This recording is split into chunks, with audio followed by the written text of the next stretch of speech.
మేధా దక్షిణామూర్తి ఇది.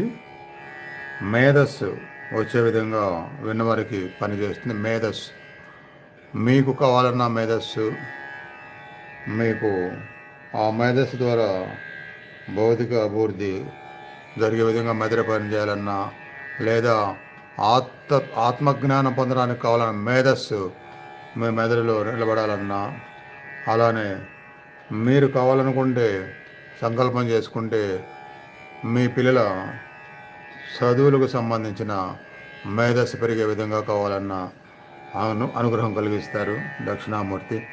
అలాంటి భావం మనసులో పెట్టుకోండి. మీకు కావాల్సిన భావం భౌతికాభివృద్ధి, ఆధ్యాత్మిక భౌతిక మేధస్సు, ఆధ్యాత్మిక మేధస్సు, పిల్లలకు కావాల్సిన విజ్ఞాన మేధస్సు, చదువుకు సంబంధించి.